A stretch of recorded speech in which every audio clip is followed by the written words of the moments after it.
Okay, so when you're in the Earthviewer, you would hit Launch Interactive. Let's see, give my computer a second here. And it looked like you're the Quaternary period and you're looking for biological events. I'll look at your email again. Hold on. You're looking for geological events and biological events. So, sorry. You would be like in this time period here. You're in warming Earth, perhaps. There you go, Quaternary period. You want to go to this view here and do biological events. Like there might not be any in your time period.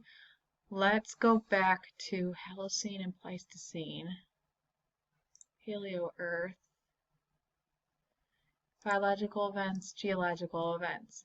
Now the only thing that I'm seeing here, because you're the Cenozoic era, this biological event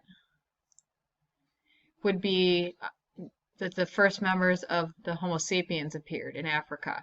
So a major biological event for you, excuse me, is that, thank you, the early ancestors of humans appeared as a biological event in your time period. Now I know that these aren't named the same, but that is the Cenozoic era. Paleogene, if you go to warming Earth, that would be like the time period that you're in as far as the Quaternary period. So here, as one of the three periods of the Cenozoic era, the other two being the Neogene and the Quaternary. Paleogene and Neogene are relatively new terms. So that's actually something we're going to read a little bit about, how they're still deciding if they want to come up with another name. As far as major geological events in your time period, there really doesn't appear to be any. You know, it hasn't been anything in recent history.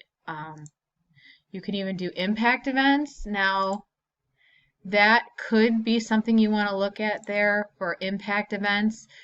If you click on the little like dots or even bring the cursor down to there, it's showing you that that's an impact event, that it happened about 35.5 million years ago.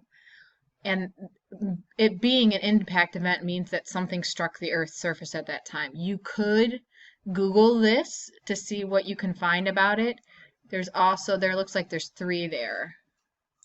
So this is a little bit more recent. That would be a geological event because it's impacting Earth's surface, the geology of the Earth. I'm going to Google it. Yes.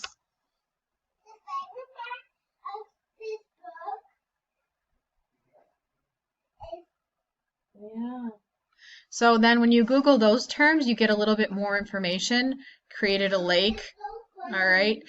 Let me know if, is it funny? It is funny. Let me know if this helps you. Like I said, I really like this Earthviewer website. You do have to kind of dig a little bit. And like I was kind of pointing out to you, if you go and like Google these names, I would do Chesapeake Bay impact event, not just Chesapeake Bay, or you're going to get a lot of stuff about that place on Earth's surface. And then, yeah, you can click and drag it around the globe, but really you want to use this view here and click on the ones you want to look at. All right, you might even, because you already did mass extinctions, you might want to click on it again and see if there's anything. I don't see anything there. All right, let me know if this helps.